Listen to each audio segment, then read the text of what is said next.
I am California of the past. I am California of the past. I am California of the past.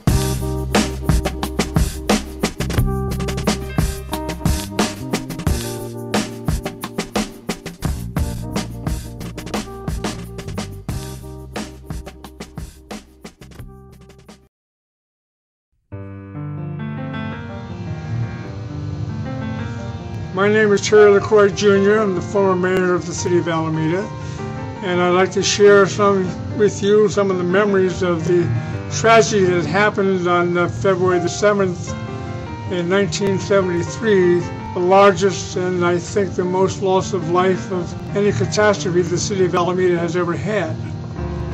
On that particular day, I was at a mayor's conference in Piedmont, California with a reporter from the Alameda Times-Star, and we were returning from the meeting around 8 o'clock at night. We were driving down Santa Clara Avenue going back to City Hall with Everett Johannes, the reporter, and we noticed all the traffic that was assembling around Chestnut and Lafayette Streets and people running. And I told Everett, I said, "What's going on? Something's wrong." And immediately we started to run towards the fire, which was hundreds of feet in the air, and there must have been at that time hundreds of people running towards the same scene.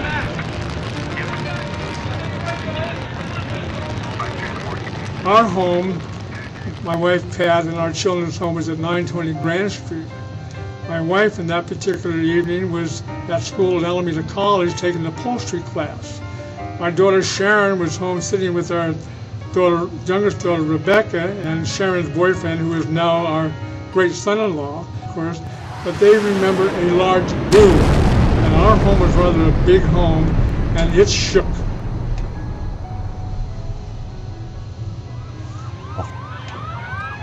They ran to the site, and they were concerned about my father, Terry Sr., who lives at 2014 Central Avenue.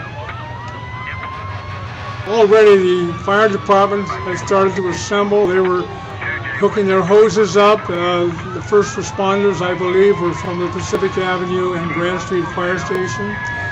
Shortly after that, of course, all the fire responders from the city of Alameda assembled at the site of the catastrophe. All of the services turned out. The police department were there, the fire department from Treasure Island, the fire department from Naval Air Station in Alameda. Soon the sheriff's departments came from the city of Oakland and assembled at the scene. We probably had 400 or more service people there, fire, police, sheriffs, and representatives of the air station, their fire departments. The fire burned for probably 3 or 4 hours until they really got it down to the point where it was smoldering. And they were able to, even at that time, start to rescue some of the people whose bodies were in the apartment.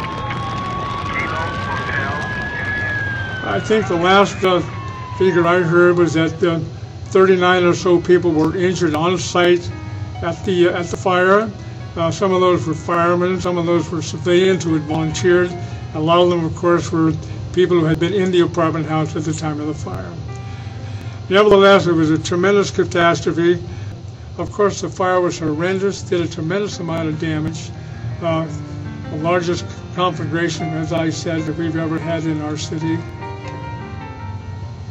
The day after the fire, at 9 o'clock in the morning, the Navy called an inquiry at the Naval Air Station in Alameda with the commanding officer of the 12th Naval District, the commanding officer of the Naval Air Station himself, and Doug Weller, our city manager, Fred Cunningham, the city attorney for Alameda, and myself specifically requested that we be part of that hearing, because what we wanted to do was to clear the Naval Air Station in conjunction with the city of Alameda as having any part in the failure of that aircraft or the catastrophe which came about because of its crashing into our city.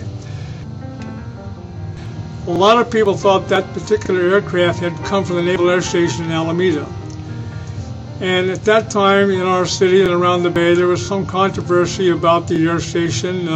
the overflights of the aircraft, the Vietnam War.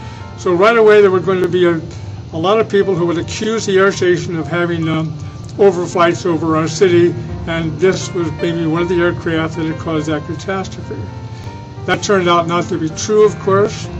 The plane in question was on a mission from Lemoore Air Base in Southern California, and he and his fellow pilot, 2 jets, were on this cross-country training flight. They were flying back to Lemoore when they crossed over the Bay Area. But during the inquiry and later on, it was ascertained that yes, there was no fault with the Naval Air Station. The planes had never been in communication with the air station, and it was determined that yes, they were in touch with Lemoore. They were flying back to Lemoore, and Alameda and the Alameda Naval Air Station had nothing to do with that particular incident. They concluded later on in the inquiry that perhaps they had an oxygen fire aboard the aircraft. They think he might have smoked in the aircraft at the time, which probably either killed him at the time or rendered him unconscious. In any event, the plane came at a very, very sharp downward motion, almost directly into the apartments on Central Avenue. If it had come in at a glide angle, it probably would have taken out more buildings than it did. Nevertheless, it was a tremendous catastrophe. To commend the people of Alameda, to commend the firefighters, the police, the civilians, all those who helped, it shows what people can do when you have a catastrophe in your community, when people pull together and help each other. The number of people that turned out in Alameda at that time to volunteer were amazing in numbers. They were young teens, they were adults, helped firemen pull hoses.